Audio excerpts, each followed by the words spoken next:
Saludamos con mucho cariño y aprecio a cada uno de nuestros hermanos y hermanas y alumnos que son partícipes de este ciclo Caminando a través de la Biblia. La semana pasada compartimos con ustedes el libro primero de Samuel. Hoy queremos compartir el libro segundo de Samuel. Estos dos libros que en la Tanaj, en el Antiguo Testamento hebreo o la Biblia hebrea, es conocido como solamente el rollo de Samuel. De modo que espero que hayan leído, por cierto, el libro segundo de Samuel, porque lo importante es que ustedes, después de la lectura, puedan ver el video y van complementando su lectura con las explicaciones. Así que les invito a que prestemos atención y con mucho interés veamos la clase correspondiente al libro segundo de Samuel. En el día de hoy compartiremos entonces una breve síntesis del libro segundo de Samuel, que es la continuación de la sección El libro primero de Samuel, el cual terminó allí en el capítulo 31, hablándonos acerca de la muerte de Saúl y sus hijos en una batalla muy terrible y dolorosa. Y como es nuestra costumbre, queremos que ustedes vayan aprendiendo y memorizando el orden de cada uno de los libros de la Sagrada Escritura, por eso que vamos pasando paso a paso en esta sección que llegamos específicamente hasta el libro de Esther. Y hoy nos corresponde estudiar acerca del libro de segundo de Samuel. Cuando nosotros examinamos a través de la escritura, le damos un cierto orden a cada una de las secciones de la palabra de Dios, así como tenemos 5 libros que componen el Pentateuco, 12 históricos que los estamos estudiando en estos momentos, 5 poéticos, 5 profetas mayores y también 5 profetas menores. Y en el día de hoy, ciertamente que dentro de los libros que estamos tratando, ya hemos visto los 3 primeros, Josué, Jueces, Ruth, el tiempo de afianzamiento. Y ahora estamos en la sección de la monarquía, en la cual encontramos 3 grandes libros divididos cada uno en 2 secciones, Samuel, Reyes, Crónica. Y luego estaremos conversando acerca de los libros de después del exilio relacionados con Esdras, Nehemías y Esther. Cuando nosotros queremos examinar un poquito y profundizar un poquito más sobre el libro de Samuel, tal como lo dijimos la vez anterior, este libro específico, la segunda sección del libro de Samuel, contiene 24 capítulos, 695 versículos y 20.612 palabras. Una información técnica como una manera de contribuir al mayor conocimiento de nuestros alumnos. Ciertamente que ya hemos dicho que el autor es desconocido y mayormente todavía esta segunda sección. ¿Por qué razón? Porque a estas alturas en que se está escribiendo, segundo de Samuel, Samuel ya no estaba vivo. Y también hay ahí entre los entendidos una disputa si Gad y Natán realmente estaban vivos en el momento en que se escribe este libro, porque ellos aparecen recién en los tiempos del reinado de David. Otro dice, no, es que ellos escribieron, registraron y luego el compilador anónimo que usó Dios para la redacción de este libro, él tomó los escritos, así como nos menciona la palabra del Señor de otros tipos de libros, por ejemplo, el libro de las crónicas de los reyes, el libro de las genealogías, el libro de Jacer. Entonces el escritor tomó e hizo parte de ello, de estos libros. En la época en la cual está circunscrito el libro en sí, es aproximadamente entre el 930 y el 970. Por ahí hay también unos periodos en los cuales están contenidos este libro. Lo que nosotros podemos decir, la enseñanza que nos queda de este libro, especialmente en lo que nos entrega, la información que nos deja, podríamos decir así como los temas teológicos. Primero, el pacto davídico, lo encontramos aquí en el libro de Samuel, y un segundo tema, la soberanía de Dios, un tercer tema, la obra del Espíritu Santo al capacitar hombres para tareas divinamente determinadas, la encontramos aquí. en estos libros. Y especialmente los libros de Samuel demuestran los efectos personales y nacionales a causa del pecado, lo que nosotros muchas veces colocamos en duda porque siempre hablamos del Dios amoroso, amorosito, muy querido, que me quiere mucho, me ama mucho, mi Diosito, una aberración de denominación para el Dios eterno, Dios todopoderoso. No existe Diosito entre el vocablo de los creyentes, el Dios creador, santo y todopoderoso. Esa debe ser nuestra expresión como hermanos y hermanas que pasan por un proceso educativo formativo a través de un instituto, de una escuela o muchas veces recibiendo instrucciones personales en sus congregaciones. Cuando nosotros examinamos el nombre del libro en hebreo, como lo he dicho otras veces, el hebreo se escribe de derecha a izquierda, por eso que sale de esa manera escrito en hebreo, y sin embargo el griego se escribe de izquierda a derecha. Y mencionando a la versión de los 70, ya hemos hablado sobre ella y también hemos hablado por qué el libro recibe el nombre de Samuel. Simplemente porque hace versión allí a uno de sus protagonistas, sin ser el más relevante dentro de lo que nos narran ambas secciones del libro de Samuel, es sí el más importante, porque estuvo en el momento de la decadencia del pueblo y es el que pone la cara también cuando el pueblo quiere elegir un rey. Y finalmente, Dios le aconseja que lo permita porque está todo bajo su administración y soberanía. Pedido a Dios significa Samuel, otros dicen oído de Dios. ¿Por qué razón? Porque Ana pidió un hijo a Dios y Dios escuchó el clamor y le entregó un hijo. Y posterior a ello, dice que Dios la bendijo con más hijos a esta mujer que con tanto dolor en el alma que el sacerdote no entendía lo que ella estaba expresando, que incluso llegó a juzgarla y pensar que estaba ebria. Muchas veces usted con su pensamiento y ahí en silencio y Dios obra y Dios responde. Ya hemos hablado sobre el autor, también de su fecha probable de escritura como de su estilo y el propósito que tiene respecto a la consolidación de la monarquía en Israel, ahora en poder en las manos del rey David. Ahora podemos nosotros decir la razón principal de su escritura fue para registrar la historia del reino de David, demostrar cuán eficaz puede ser un liderazgo cuando se está sujeto a Dios y revelar que una sola persona puede distinguirse, mostrar las cualidades personales que agradan a Dios y describir, por cierto, la vida de David como el líder ideal de un reino imperfecto, pero algo muy importante, y anunciar a Cristo el que será el líder ideal de un reino nuevo y perfecto. Y eso está específicamente centrado allí en el capítulo 7.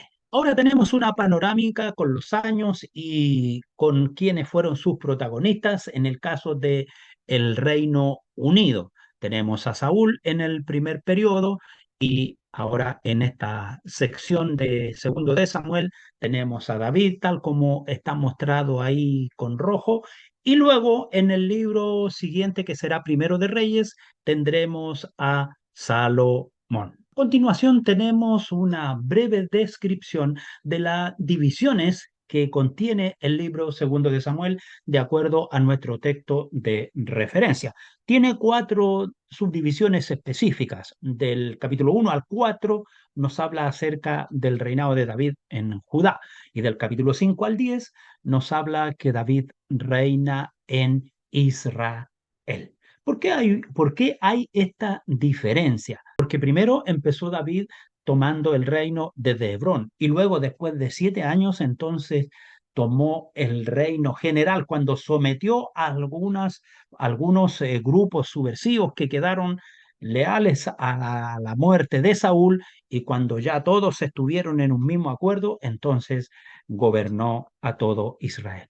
Del capítulo 11 al 18 tenemos el pecado de David y del 19 al 24 el retorno de David, por decirlo, de donde había caído, se levanta y termina su ciclo gubernamental. El contenido de segundo de Samuel está dividido en 5 grandes secciones en sí. Del capítulo 1 al 4, David reina en Judá. Del capítulo 5 al 10, David reina en Israel. Y del 11 al 14, el pecado de David. Del 15 al 18, la guerra civil con Absalón.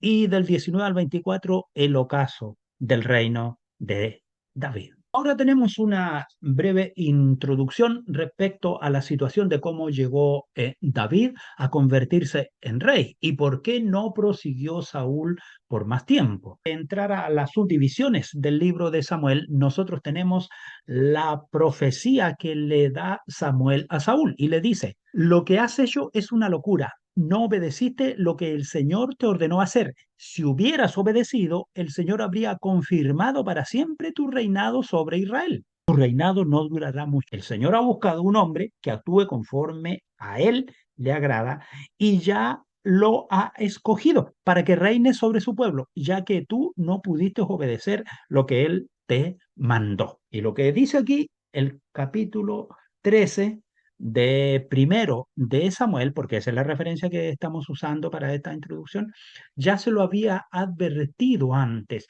¿Y qué fue lo que hizo Saúl? Se desesperó porque no llegaba Samuel y él quiso ofrecer allí holocausto. Y eso ante los ojos de Dios es un imposible. El rey es gobernante y rey, pero el sacerdote que ofrece holocausto tiene que tener manos limpias, libre de sangre y santas. ¿Cuántas veces tú y yo hacemos cosas que no están en nuestra incumbencia, pero simplemente las hacemos porque yo creo que es lo mejor, porque tenemos que ganar tiempo? ¿Por qué no le dejas el tiempo a Dios y te preocupas en la oración?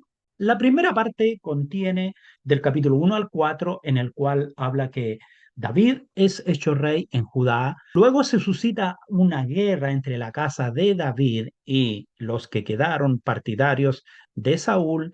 Luego tenemos que Joab asesina a Abner.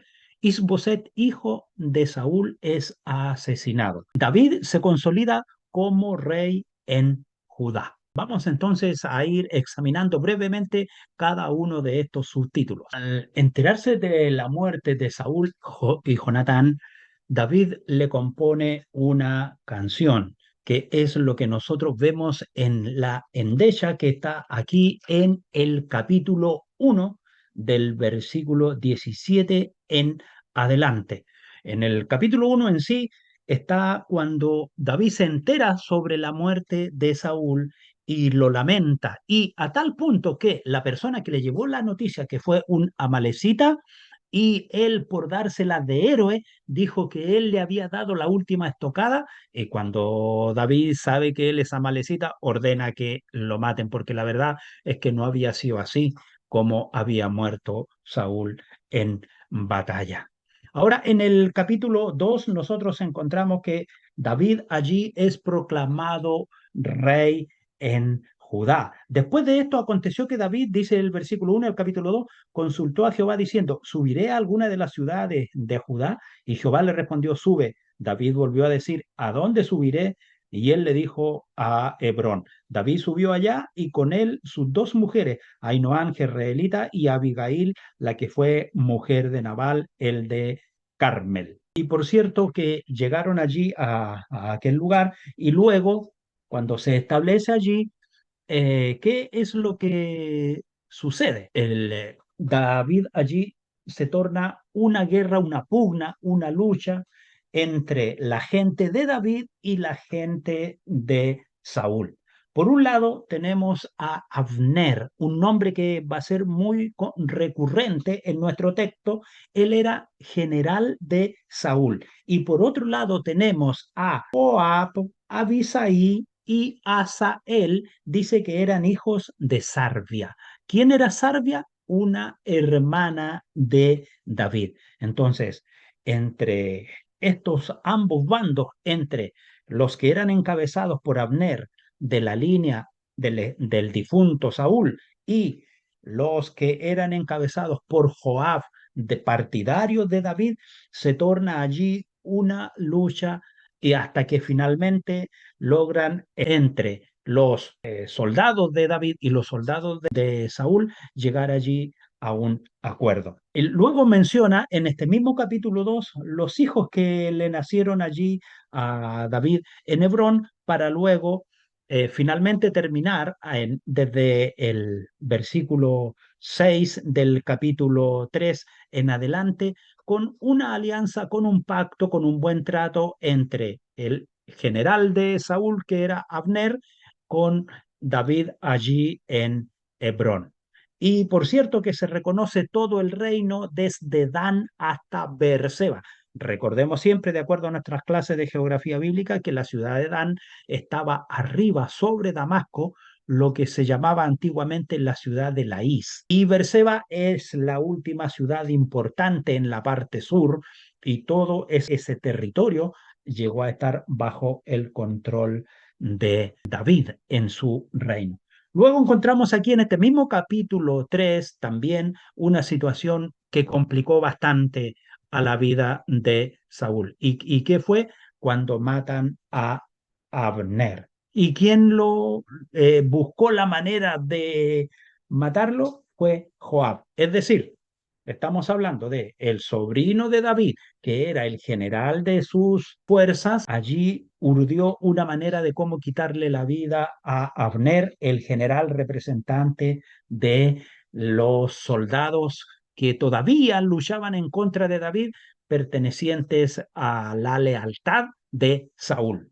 Dice la escritura allí en el versículo 27 del capítulo 3, y cuando Abner volvió a Hebrón, Joab lo llevó aparte en medio de la puerta para hablar con él en secreto, y allí en venganza de la muerte de Asael, su hermano, le hirió por la quinta costilla y murió. Cuando David supo esto, dijo, inocente soy yo, y mi reino delante de Jehová para siempre, de la sangre de Abner, hijo de Ner. Ahora, cuando nosotros llegamos al capítulo 4 de estas guerras que se produjeron entre las casas de David y la casa de Saúl, finalmente, ¿qué es lo que ocurre? Isboset es asesinado. Lo encontramos allí cerrando esta primera sección en el capítulo 4. ¿Quién era Isboset? Isboset era el hijo de Saúl que no había ido a la guerra. Hacen allí a ese hombre, entonces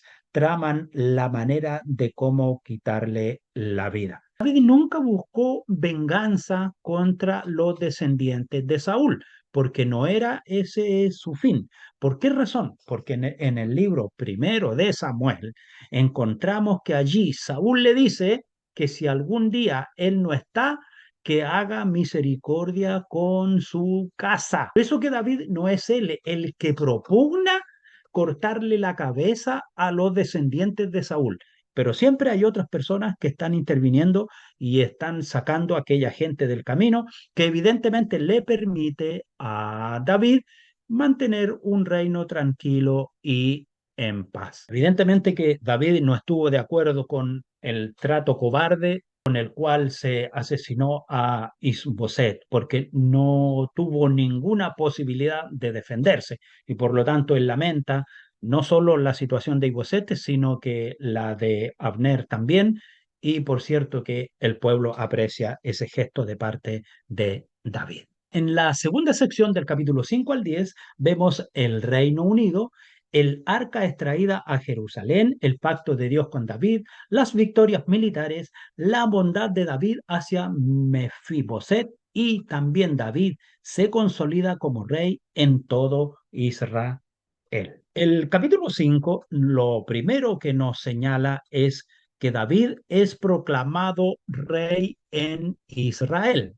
Y también esto está confirmado allí en Primera de Crónicas, capítulo 11, del versículo 1 al 3. Es decir, se juntaron todas las tribus de Israel a David en Hebrón y hablaron diciendo, henos aquí hueso tuyo y carne tuya, y aún antes de ahora, cuando Saúl reinaba sobre nosotros, eras tú quien sacabas a Israel a la guerra y lo volvías a traer. Era David de 30 años cuando comenzó a reinar y reinó 40 años. En Hebrón reinó sobre Judá 7 años y 6 meses, y en Jerusalén reinó 33 años sobre todo Israel y Judá. Noten ustedes lo siguiente, aquí vamos apreciando nosotros una diferencia que después de Salomón es más notoria.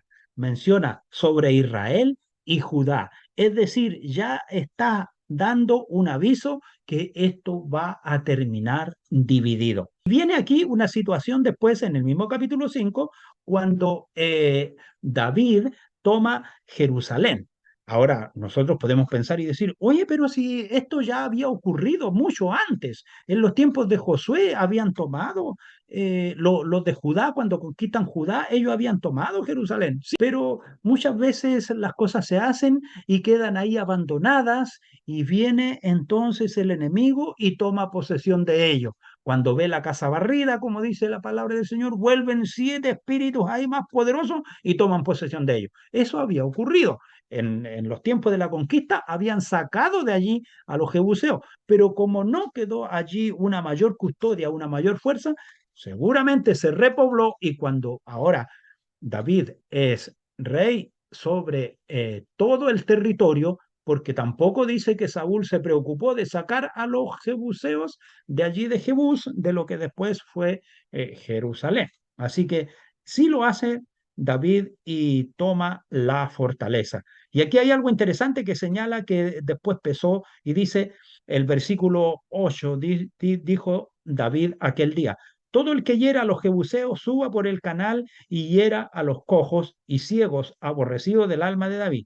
Por esto se dijo, ciego ni cojo no entrará en la casa. Y David moró en la fortaleza y le puso por nombre Ciudad de David y edificó alrededor desde Milo hacia adentro. Y David iba adelantando y engrandeciéndose y Jehová Dios de los ejércitos estaba con él. David también en una forma muy inteligente empieza a marchar y a tener ciertas relaciones con los más lejanos. Fue el caso que hizo allí, manda embajadores hacia el rey de Tiro. ¿Por qué? Porque esa zona estaba rodeada de filisteos. Ahí en el capítulo 5, versos 17 en adelante, nos encontramos cuando David marcha contra los filisteos y los sometió. Después de eso, nosotros encontramos que luego de esa gran victoria fue ganando terreno poco a poco y por cierto, no porque él fuera un gran estratega, sino porque estaba sobre él la bendición y la mirada del Señor Dios de los ejércitos. Ahora vemos en el capítulo 6 cuando David intenta llevar el arca a Jerusalén. David decide traer el arca de Dios a Jerusalén, pero ¿qué ocurre? Que al tropezar los bueyes, dice que Usa sostiene el arca con su mano y cayó muerto. Hay aquí una gran lección para cada uno de nosotros, porque este hombre no era de los sacerdotes. Ellos estaban ahí dispuestos para guiar el carro. ¿Qué nos enseña para nuestras vidas? El cuidado, el celo de parte de Dios con las cosas santas. ¿Cómo debería de haber sido trasladada esta arca si se hubiese querido llevar? Hay algunos que piensan que en estos momentos el arca estaba siendo llevada al templo. No, no, no hay templo. Simplemente David estaba cambiando el arca de tienda.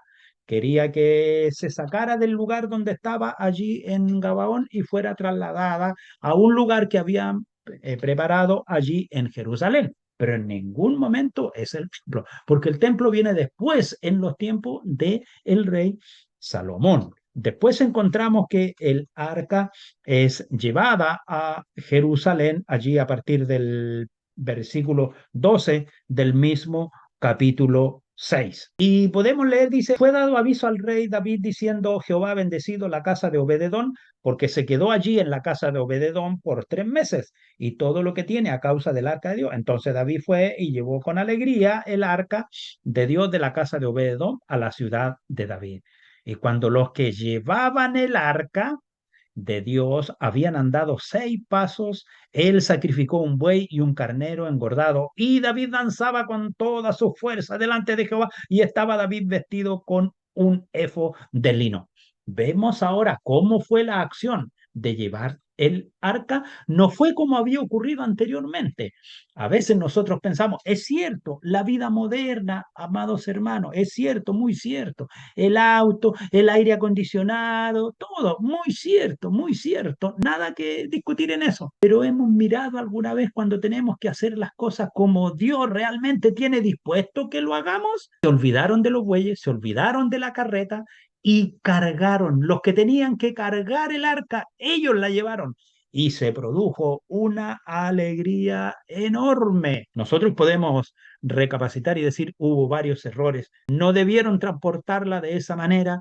Los levitas eran los que debían de llevarla porque en ellos estaba sobre sus hombros el peso del sacerdocio y de la santidad. La arca representaba la gloria de Dios, no la vanagloria del rey, la gloria de Dios. Necesitamos de un mediador para acercarnos verdaderamente a Dios. David, ciertamente que él vivía en un palacio. Lo encontramos aquí en el capítulo 7, toda esta enseñanza era lo que él deseaba.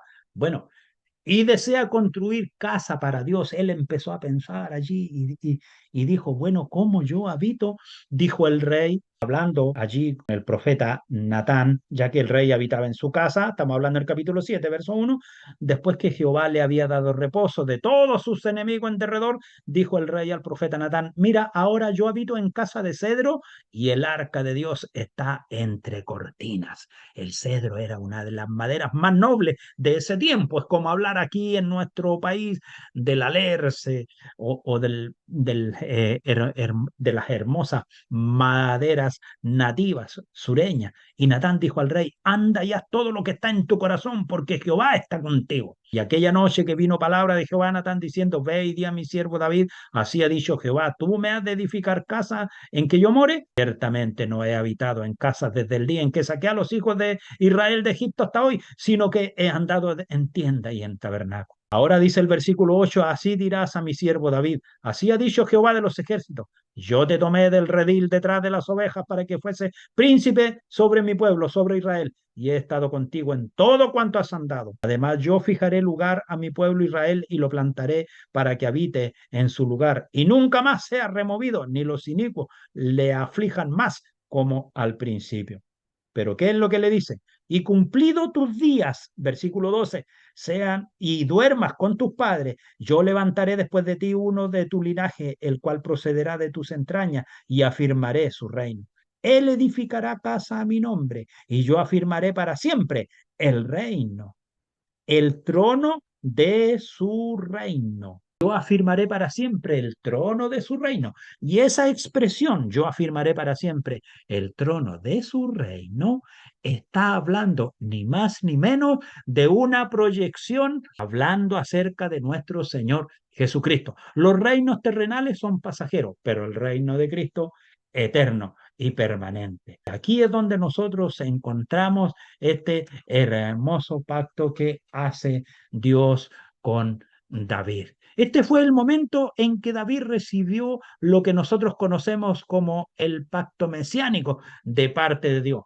Cuando te llegue el momento de ir a descansar con tus padres, elegiré a uno. Evidentemente que tal vez él podría pensar que era Adonías, alguno otro de sus hijos, pero el Dios eterno ya tenía determinado quién iba a realmente a ser el sucesor en este caso. Luego pasamos al capítulo 8, en el cual encontramos que David extiende sus dominios, que tiene también correlación con Primero de Crónicas 18, del 1 al 13. ¿Y qué es lo que encontramos aquí? Que entra en batalla contra los sirios. ¿Ah? El rey Hadad Eser, rey de Soba, y David hirió de los sirios a 22.000 hombres, capítulo 8, verso 5. Y lo que empezamos a encontrar ahora en los tiempos de David es la acción y presencia de hombres de a caballo. Y por cierto, también el uso de armas metálicas, que era algo que no habíamos encontrado Recordemos que ellos no tenían todavía la capacidad de trabajar todos los metales, pero aquí ya vemos que hay presencia no solo de los metales, sino que también hay presencia de caballos. Incluso recordemos que en el primero de Samuel hubo un momento en una batalla donde ellos se esconden porque no tenían cómo enfrentar al enemigo más que palos. ¿Ah? Pero aquí ya vemos que hay una presencia clara, el desarrollo de la metalurgia, que es otra cosa también que nosotros tenemos que considerar. Y por otro lado también empiezan a aparecer allí las primeras luces de los imperios de alrededor que poco a poco se fueron levantando. En este caso menciona a los asirios. Y de igual manera también sometió no solo a los sirios, sino que también a los moabitas, a los amonitas, a los filisteos, a los amalecitas y a todos los que dependían de Hadadezer, rey de Soba. Eso dice el versículo 12 del capítulo 8. Y luego termina allí el capítulo 8 mencionando a los oficiales de David. Y tal como les había dicho al principio, allí está mencionando a Joab, hijo de Sarvia, que en el fondo era su hermana, por lo tanto él era su sobrino, que era el general de su ejército, y Josafat, hijo de Ailú, quien era el cronista, el de las narrativas, Sadoc, hijo de Aitob y de hijo de Abiatar, que eran sacerdotes, y Seraías, que era el escriba. Esa era, digamos así, la plana mayor de David. Entonces, algunos que pueden decir, era solamente Gad y Natán los que anotaban. No, también estuvo este hombre que cumplió la función, digamos así, de historiador, el que hizo las veces de cronista, que era Josafat, hijo de Ailud. En el capítulo 9 encontramos allí a David ejerciendo y recordándose de quién fue su señor, de Saúl, y pregunta, ¿ha quedado alguien a quien yo haga misericordia? Y es el momento en que se encuentra con Mefiboset, que era hijo de Jonatán, quien había sido su gran amigo, el hijo de Saúl, llamado Jonatán, tuvo este hijo llamado Mefiboset, y en el tiempo de la guerra, cuando estaban allí diezmando a los israelitas, entonces escapó la nodriza que cuidaba a este niño y lo llevó, y mientras iba por el camino se le cayó y sufrió un daño en su cadera y se fue a vivir a un lugar oculto y escondido. Pero allí vuelve este hombre, el rey lo trae, lo coloca en su mesa y le permite que coma con él todos los días mientras él viva. Ahora, encontramos allí en el capítulo 10 las victorias militares que él tiene contra los amonitas y contra los sirios, es decir, ampliando su territorio. Por eso que es importante, amados hermanos, que nosotros hayamos pasado por la asignatura de geografía bíblica para entender, cuando nos dicen una palabra, entender hacia qué lado del área de Canaán, hacia qué lado del mundo está orientada nuestra brújula. Personas que leen y dicen, los sirios y los amonitas, y se quedan ahí. Está. Bueno, esos serán. Los sirios, estamos hablando de los habitantes del área de Damasco sobre el lago de la Galilea. Y los amonitas eran los que estaban en la parte ahí contigua del Jordán, hacia la derecha, hacia el oriente, lo que hoy es Jordania. Ahí estaban los amonitas, después estaban los moabitas. Entonces, en ese territorio, de ese territorio, está hablando cómo fue ensanchando David sus territorios, sus conquistas y ejerciendo el dominio y el control hasta cumplir finalmente que su conquista fue desde el río Tigris hasta el río Egipto abajo, incluyendo toda la zona oriental de lo que hoy es Jordania. Bueno, la verdad es que actualmente Israel es un trozo de tierra muy pequeñito, muy reducido al occidente del río Jordán y unas pocas y cuantas hectáreas de 25.000 kilómetros cuadrados. David muestra misericordia hacia Mefiboset, tal como lo habíamos mencionado. De igual manera también nuestro Señor Jesucristo muestra misericordia con cada uno de nosotros. De igual manera, así lo hizo David. El Señor Jesús no te miró a ti cuáles eran tus pecados, porque primero dijo, este era hijo del que me hizo la vida imposible a mí mientras yo viví, aunque David tuvo dos oportunidades para quitarle la vida a Saúl, pero sin embargo él dijo, no, porque fue levantado por Dios. Yo no tengo que derramar esa sangre. Ciertamente la mano de David derramó mucha sangre, por eso también su mano no estaba preparada para levantar un templo al Dios eterno. Y luego debía de ser su descendencia. A continuación vamos a ver la tercera parte que comprende los capítulos 11 al 18, donde veremos el pecado de David y sus consecuencias. El pecado con Betsabé, vemos cómo Natán confronta a David y también la violación a Tamar por parte de Amnón y cómo Absalón cobra venganza al asesinar a Amnón. Y luego vemos la sublevación de Absalón y, por cierto, también su muerte. A partir del capítulo 11, ¿qué es lo que encontramos nosotros? Bueno, en primer lugar, vemos allí el rey no había ido a la guerra. ¿Por qué no había ido a la guerra? Porque sus hombres estaban en campo de batalla y él se había quedado tal vez planificando algo por hacer. Pero allí en medio de la ociosidad y de la holgazanería, pues se dio el tiempo propicio que cuando salió y miró y vio allí que había una hermosa dama que estaba ocupando la piscina real, entonces él preguntó quién es. Y lamentablemente a raíz de esa situación amorosa, no solo ocurre una situación de adulterio, sino también planifica un asesinato con prevaricación y alevosía, a tal punto que engaña al esposo de esta mujer, quien era uno de sus mejores hombres de batalla y uno de sus más leales. Lo embriaga y le dice que se vaya a su casa y este le dice que no, que cómo va a ir él a dormir a su casa cuando sus compañeros están en el campo de batalla.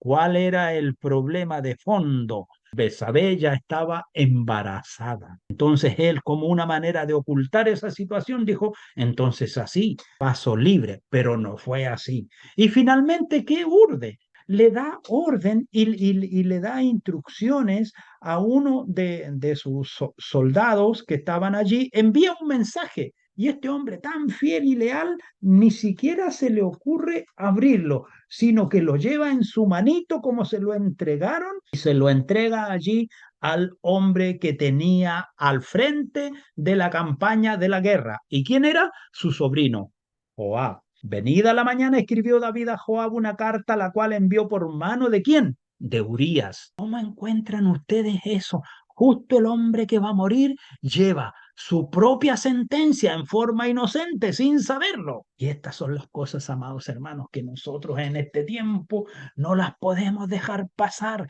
Y siempre hablamos, David, un hombre conforme al corazón de Dios. No es el hombre conforme al corazón de Dios. La Escritura dice bien claro, dice que Dios fue el que miró su corazón. Pero no, nosotros le damos la connotación al revés y le damos realce a la misericordia del hombre cuando el misericordioso fue el Dios eterno. Él puso sus ojos sobre él y él fue el que retuvo su ira, pero sí, dice bien claro la palabra del Señor, que el pecado tiene consecuencia.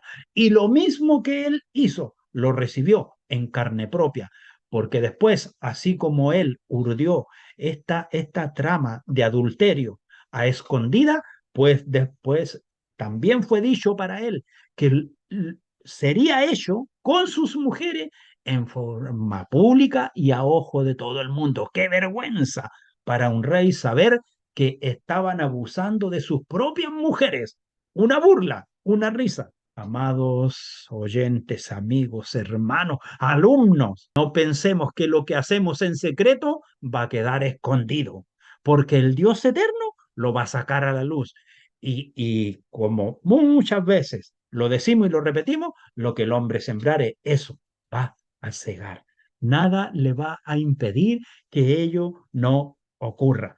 Y ahí encontramos luego en el capítulo 12 la amonestación de parte del profeta Natán. Y por cierto, encontramos también ahí cómo lo confronta y cómo reconoce su pecado, cómo se arrepiente y escribe allí el hermoso Salmo 51. Y el Salmo 51 que dice, al músico principal, Salmo de David, cuando después que se llegó a Besabé, vino a él Natán el profeta. Ten piedad de mí, oh Dios, conforme a tus misericordias, conforme a la multitud de tus piedades, borra mis rebeliones, lávame más y más de mi maldad y límpiame de mi pecado. Crea en mí, oh Dios, un corazón limpio y renueva un espíritu recto dentro de mí. No me eches de delante de ti. Vuélveme el gozo de tu salvación y espíritu noble me sustente. Esa es la plegaria con un corazón dolorido de aquel que verdaderamente quiere volver a la senda del Dios eterno. Y luego en el capítulo 13 encontramos aquí esta situación que verdaderamente nos estremece. Una historia de incesto que ocurre entre Amnón, el cual viola a su media hermana Tamar, y pareciera que David no hace nada. Entonces Absalón se vengó, lo asesinó y huyó. Y pasaron 3 años en que Absalón estuvo lejos de la casa de David. ¿Qué es lo que encontramos? Absalón y Tamar eran hermanos de padre y madre. Y Amnón era hermano de padre. Entonces, este hombre, Amnón, con ciertas tendencias ahí de concupiscencia y lujuriosas, entonces él buscó la manera de cómo engañar a esta mujer y llevarla a su cama y termina envileciéndola. Y esta situación, cuando la supo Absalón, entonces él cobró venganza. ¿Por qué? Porque vio a su hermana, dice el versículo 19 del capítulo 13. Entonces Tamar tomó ceniza y la aspersió sobre su cabeza y rasgó la ropa de colores que estaba vestida y puesta su mano sobre su cabeza, se fue gritando. Al entender esta situación, Absalón allí cobra venganza y lamentablemente para ello tuvo que huir. Mire, fíjese que pasaron 2 años en que dice el versículo 23 del capítulo 13. Aconteció que pasado 2 años, Absalón tenía unos esquiladores y fue ahí en esa actividad que él realiza allí, un encuentro de hombres y allí él arma la forma de cómo vengarse de este hermanastro que en el fondo había envilecido a su hermana. En realidad es algo que no debiera de haber ocurrido porque estaba escrito en la ley. Pero bueno, así lo hicieron. Y ante tal situación cobró venganza. ¿Y qué es lo que sucede luego? Bueno, llega la información al rey David que Absalón había matado a todos sus hijos, lo cual era una mentira. Esto fue aclarado allí por Jonadab, hijo de Simea, hermano de David, el cual habló y le dijo, no diga mi señor que han dado muerte a todos los jóvenes hijos del rey, pues solo Amnón ha sido muerto porque por mandato de Absalón esto había sido determinado desde el día en que Amnón forzó a Tamar su hermana. Versículo 32 del capítulo 13. Bueno, y así finalmente, bajo esta condición, Absalón quedó allí apartado de la casa del rey. Entonces, ¿qué es lo que sucede con el tiempo? Joab, hijo de Sarbia, que era sobrino de David, intercede allí por Absalón buscando la reconciliación. Y 2 años más tarde esto ocurrió. David permite el regreso de Absalón. No había en todo Israel, dice la escritura, nadie tan bien parecido como Absalón. Su hermosura era perfecta de pies a cabeza. Así señala el capítulo 15, verso 25. Pero fíjese que aparte de eso, ¿qué es lo que sucede después? Ya viendo Absalón que todas las cosas están muy bien, se siente ahí como menoscabado y quería él sentirse como rey. Entonces empieza a buscar allí, a urdir la manera de juntar gente para sí, de buscar personas a su alrededor, en su entorno, y esto ocurre después de 4 años. Estamos hablando del versículo 7, capítulo 15. Al cabo de 4 años, aconteció que Absalón dijo al rey: yo te ruego que me permitas que vaya a Hebrón a pagar mi voto que he prometido a Jehová, porque tu siervo hizo voto cuando estaba en Jesús en Siria, diciendo: si Jehová me hiciere volver a Jerusalén, yo serviré a Jehová. Y todo era un plan que él tenía, porque él quería ser el juez de Israel, porque según él sería un hombre muy justo, muy correcto. Y de esa manera empezó allí a juntar gente tras de sí, a condonarle deudas, y se empezó a reunir a cuanto corrupto encontró en el camino. El capítulo 16 nos muestra cómo David finalmente tuvo que huir de Jerusalén con la mayoría de sus funcionarios, pero sin embargo hubo uno que le fue desleal. Aitofel, que era uno de los asesores de David, se convierte ahora en un traidor y toma la decisión de asesorar a Absalón. ¿Y qué es lo que hace este hombre mientras David huía? Lo aconseja y le dice, y esto da cumplimiento a lo que había dicho el profeta Natán, versículo 21, capítulo 16. Aitofel dijo a Absalón: llégate a las concubinas de tu padre, que él dejó para guardar la casa, y todo el pueblo de Israel oirá que te has hecho aborrecible a tu padre, y así se fortalecerán las manos de todos los que están contigo. Entonces pusieron para Absalón una tienda sobre el terrado, y se llegó Absalón a las concubinas de su padre ante los ojos de todo Israel. Y eso dio cumplimiento a lo que había dicho Natán a causa del pecado de David contra Urías. Vemos la situación aquí en el capítulo 16, con la cual fue humillado David. Luego, en el capítulo 17, encontramos los consejos de Aitofel y de Usai. Aitofel decía una cosa y Usai aconsejaba de otra manera. Y verdaderamente Aitofel ya no era un hombre de confiar. Ahora lo que nosotros nos preguntamos: ¿perdonó Dios a David? Sí, pero no detuvo las consecuencias de la semilla que puso cuando cometió adulterio, asesinato, y al ignorar la lucha que había en su familia. Ahora era tiempo de cosechar. David tenía que pasar por esto, y Dios estaría dispuesto a ayudarlo durante todo el camino, pero esto era algo que él tenía que enfrentarlo por sí mismo. Y el capítulo 18 cierra comentándonos acerca de la muerte de Absalón. ¿Y qué es lo que encontramos aquí en el versículo 5 específicamente? Dice: y el rey mandó a Joab, a Abisai y a Itaí, diciendo: tratad benignamente por amor de mí al joven Absalón. Y todo el pueblo oyó cuando dio el rey orden acerca de Absalón a todos los capitanes. Bueno, y de ahí en adelante viene la descripción de la situación que vivió allí Absalón, y dice que él iba cabalgando en su burro, y al pasar por debajo de un árbol que quedó allí enganchado en el cuello. ¿Y qué sucede luego? Cuando lo ven allí colgando y medio moribundo, llegan allí y lo terminan de rematar.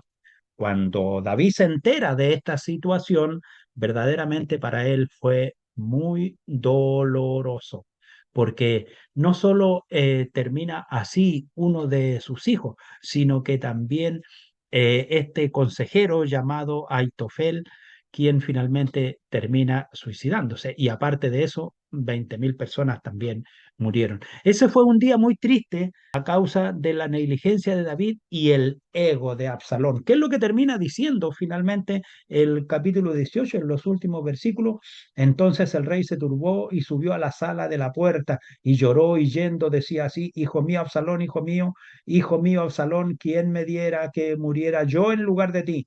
Absalón, hijo mío, hijo mío. La parte 4 comprende los capítulos 19 al 24, en la cual tenemos el lamento por Absalón, la sublevación de Seba, la venganza de los Gabaonitas y las últimas palabras de David. Y David falla al censar a Israel. Vemos aquí en el capítulo 19 una situación muy triste y dolorosa para el rey, una situación decadente que no solo le produjo dolor, sino que también una gran aflicción. David llora por Absalón y Joab lo hace reaccionar. ¿Qué es lo que dice el versículo 1 del capítulo 19? Dieron aviso a Joab, he aquí el rey llora y hace duelo por Absalón. Y se volvió aquel día la victoria en luto para todo el pueblo, porque oyó decir el pueblo aquel día que el rey tenía dolor por su hijo. Y entró el pueblo aquel día en la ciudad escondidamente, como suele entrar a escondidas el pueblo avergonzado que ha huido de la batalla. Mas el rey, cubierto el rostro, clamaba en alta voz, hijo mío, Absalón, Absalón, hijo mío, hijo mío. Y de ahí en adelante el capítulo nos narra toda la situación que vivió. Por ejemplo, el versículo 7 que menciona, levántate pues ahora, ve afuera y habla bondadosamente a tu siervo, porque juro por Jehová que si no sales, no quedará ni un hombre contigo esta noche, y esto te será peor que todos los males que te han sobrevenido desde tu juventud hasta ahora. Y pues eso fue lo que hizo el rey para poder animar a todo ese pueblo que lo había ayudado en ese momento tan difícil. El día de victoria se convierte en una vergüenza y el día de gozo se convierte en una gran tristeza. Aunque muchas palabras y de aliento le dijeron al rey, sin embargo, había en él un gran dolor. ¿Y qué es lo que encontramos luego en el capítulo 20? En el capítulo 20 encontramos allí la sublevación de Seba.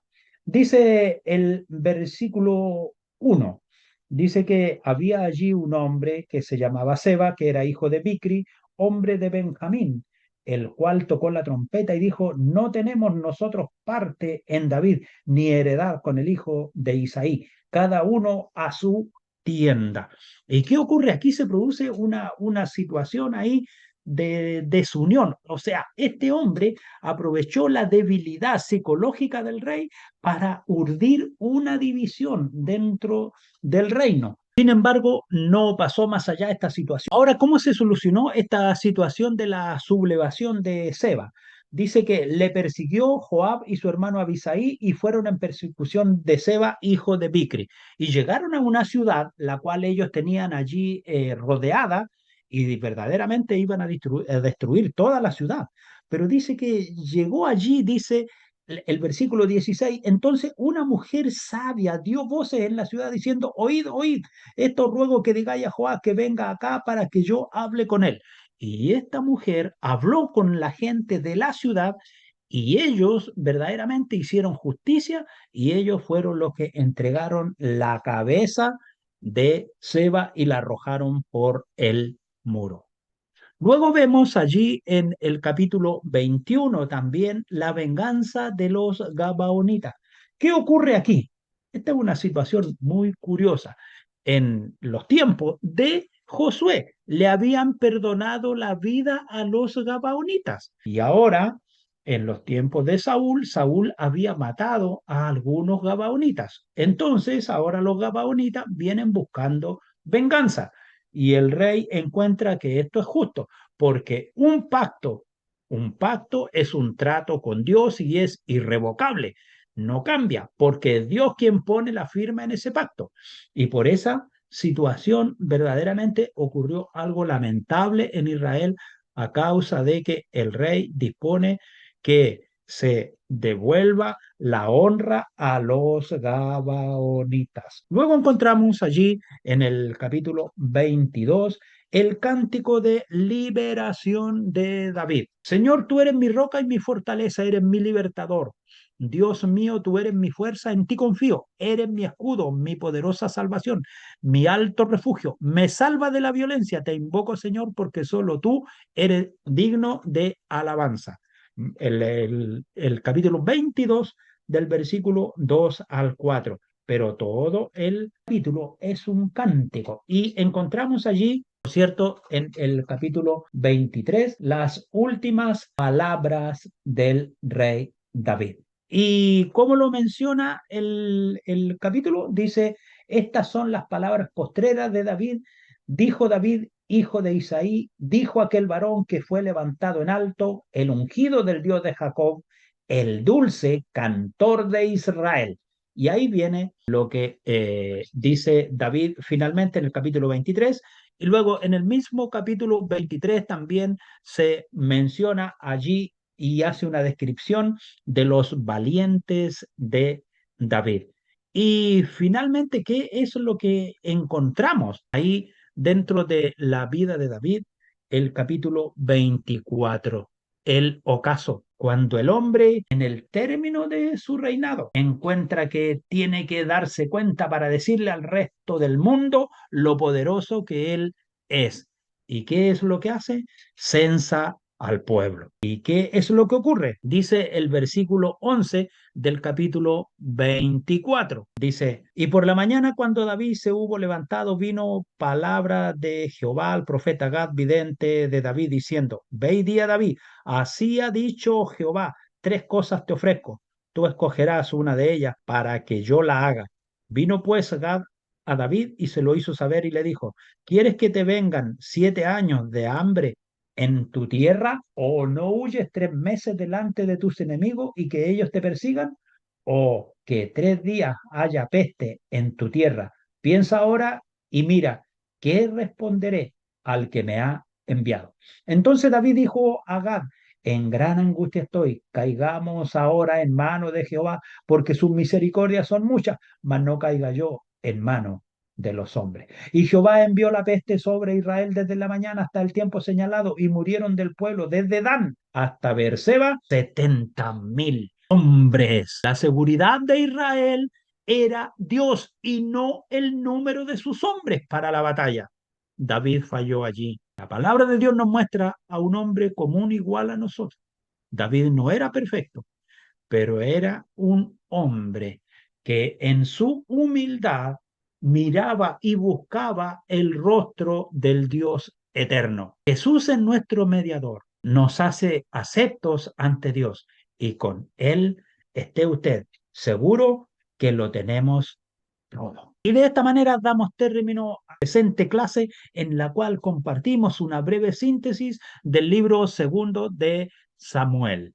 Dios les agradezco el interés de cada uno de ustedes como alumnos de ser parte y querer instruirse con nosotros. Hemos concluido en el día de hoy este hermoso libro, el cual nos presenta aquí la vida del rey David ya en la monarquía, desde su principio hasta que termina el último capítulo del libro segundo de Samuel, donde David hace el censo del pueblo. Por cierto, en todos estos capítulos también hemos visto las situaciones difíciles, complejas y falta de moralidad del rey. Pero el Dios eterno nos ha dejado una lección a cada uno de nosotros a través de este libro. Yo deseo que ustedes sean grandemente bendecidos y nos vemos la próxima semana. Dios nos conceda la salud y la vida para continuar con una nueva clase, caminando a través de la Biblia.